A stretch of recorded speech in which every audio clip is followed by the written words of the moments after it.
First, I'd like to say it's an honor and a privilege to be speaking to you today on such a solemn occasion, commemorating the terrorist attack in which 73 Cubans were killed on October the 6th and 19th.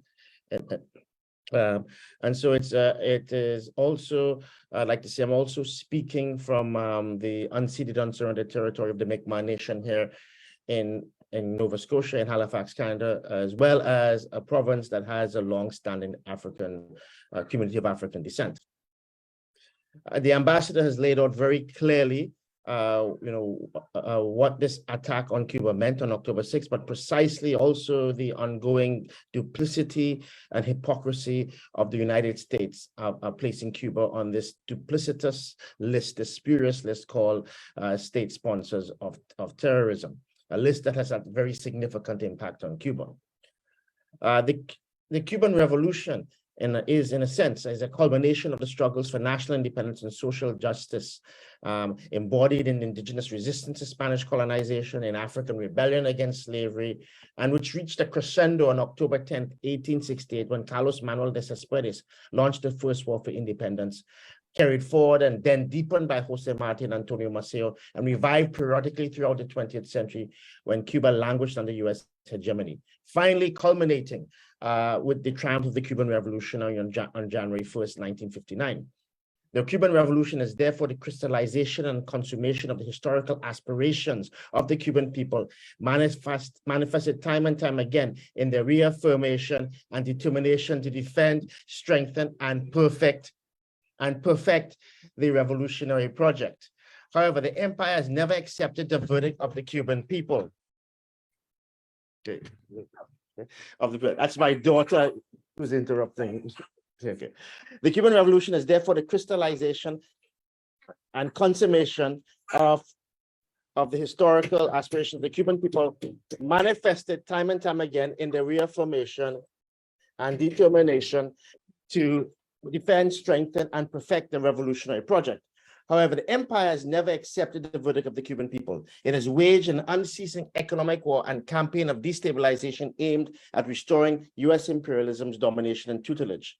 Washington remains intransigent. As I said, since the triumph of the Cuban Revolution, they have waged this unceasing assault, both military and economic, against the Cuban people, organizing an invasion, assassinations, terrorist attacks against civilians, and systematic sabotage. Many of these acts were directly launched and are planned in the United States. These acts of terror against Cuba, as we know, include this notorious 1976 bombing of a civilian Cuban airliner, as we noted, claiming the lives of 73 people. And of course, we know that in 1997, there were a series of bombings throughout Havana, hotel bombings in particular, which claimed the life, for example, of Fabio De Scelmo, a young Montrealer of Italian origin. As a point of fact, there are over 3,400 Cubans that have been killed and over 2,000 injured because of these terrorist attacks, all launched with the complicity and knowledge of the United States. One only has to go to the National Security Archives housed in the United States to actually read the documents that have been declassified by the US government that clearly demonstrate not only did they know about these attacks, not only did they turn a blind eye to these attacks, but they were complicit in it.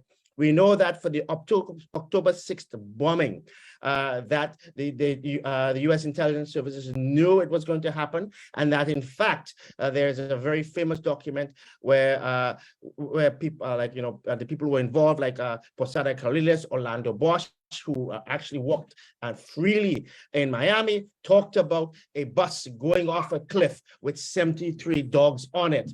So this was a clear fact that Washington knew that these attacks were being organized. Therefore, the placing of Cuba on the state sponsor of terrorism list is a deceitful and duplicitous designation by Washington. This is an act of blatant opportunism and cynicism, an act that flies in the face of reality, because it is Cuba that has been the victim of all manner of terrorist attacks that have been carried out. And as I said, with the complicity, participation, and sponsorship of Washington. The object of Washington's strategy, both the economic attack economic plan of suffocating Cuba, but also this constant destabilization campaign is the negation and extinguishment of Cuba's right to self-determination, sovereignty, and independence. It is the attempt to reimpose U.S. domination, hegemony, and tutelage. The malign goal is to starve the Cuban people into submission by suffocating the economy, as the ambassador pointed out, for the purpose of generating shortages, hardships, and exacerbating social inequalities that the Cuban Revolution has been working resolutely to eliminate in order to result in Washington's long hoped for, but I would argue futile, dream of some sort of massive destabilization and emergence of social unrest that would then be used as a pretext to intervene in Cuba.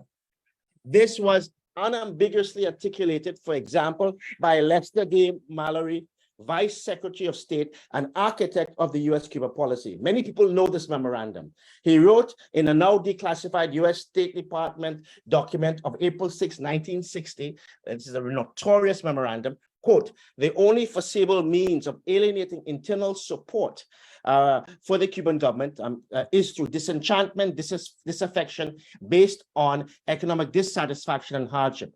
Every possible means should be undertaken promptly to weaken the economic life of Cuba, denying money and supplies to Cuba, to decrease monetary and real wages, to bring about hunger, desperation, and overthrow of the government. This is specifically what the economic war against Cuba has been aimed at, and by placing Cuba on this notorious list, it was another aim of deepening and the attempt to fixate the Cuban economy. Okay, it is a fulfillment of this more than 60-year malign goal of subverting Cuba's sovereignty, of making Cuba pay the price for having been the unforgivable revolution, but also an example of independence, and also an example that it is possible to pursue a path in which the resources of a country, in which the wealth, as Jose Marti once said, with all and for all, can be placed at the disposal of the people. So what is this society that Washington seeks to destroy? What is the society that the US government is zealously committed to undermining? Okay, what is the society that has led to the United States to take this contemptible move by placing them on this ridiculous and false list? Okay, a list that flies in the face of public opinion. Cuba is a society where universal education, healthcare, and housing, food, and access to culture are fundamental human rights, and the state, within its limited resources, does its utmost to transform these aspirations into reality. In Cuba, there are no homeless children roaming the streets, eking out an existence in a dog-eat-dog society where everyone fends for themselves, so characteristics and defining a profit-driven and capital-centered society. This commitment is affirmed and ratified through Cuba's system of popular power, which provides consequential, concrete, and meaningful input into decision-making by the citizenry through mass participation and consultation. These historical aspirations are expressed in a political consensus to defend, strengthen, and perfect the revolutionary project. Cuba is a country that just has implemented the most advanced family code, okay? A code that is guided, as I said, by Jose Marti's dictum, with all and for the good of all, guaranteeing respect for family diversity and defending the rights of all. Cuba is also a country that has sent medical practitioners, healthcare workers, and even educators across the world.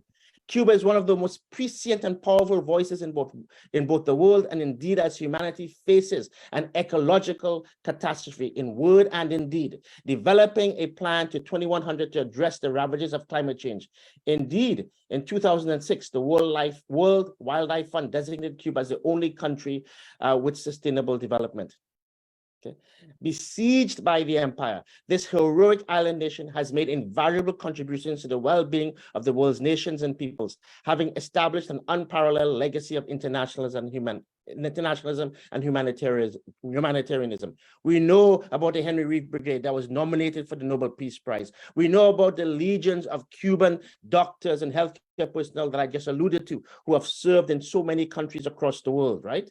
But I would like to make one particular point here, that when Cuba is designated as a sponsor of terrorism, we must also make the point that Cuba made one of the greatest contributions to fighting terrorism, particularly state terrorism, when they participated in the struggle in Southern Africa for the liberation of the people of that region.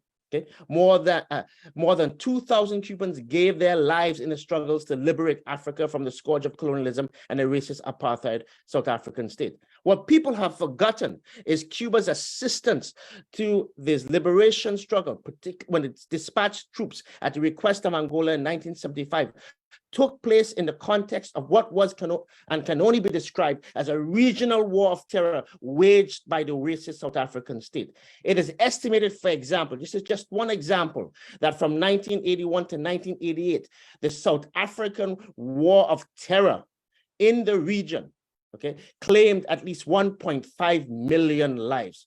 And so Cuba, in its decisive role in defeating the apartheid state, okay, played a central role in defeating terrorism. And this can never be forgotten. As Nelson Mandela emphasized, quote, the Cuban people hold a special place in the hearts of the people of Africa.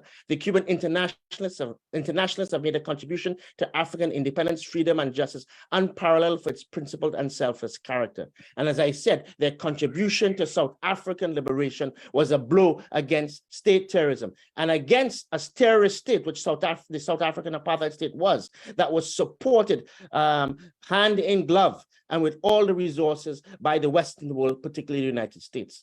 So in conclusion, when we look at Cuba being placed on this duplicitous state sponsors of terrorism, when we see the global movement developing against not only the blockade, but immediately to remove Cuba from this list, when we know that soon at the United Nations, there will be another resounding vote against the US economic war against Cuba, when we saw at the recent gathering when leaders came to the United Nations, where at least 40 leaders specifically spoke out against the blockade against Cuba, specifically spoke out against it, and 28 of them specifically spoke out against Cuba being placed on this list of sponsors of state terrorism. We know that the world's people stand with Cuba because Cuba has refuted and continues to refute the colonialist mentality and practice of foisting on independent countries imperial arrangements and dictates that they resoundingly reject. The Cuban Revolution has refused to renounce its right to self-determination, independence, and sovereignty. And in fact, Cuba has been a stirring example that it is possible to forge another path, that it is possible to build another and better world. It is a profound example for us, and we all pay the most humble thanks to the Cuban people for their continued struggle, their continued resistance, and their continued demonstration that it is possible to pursue a path in which the true aspirations of humanity for a better world can be achieved. Thank you.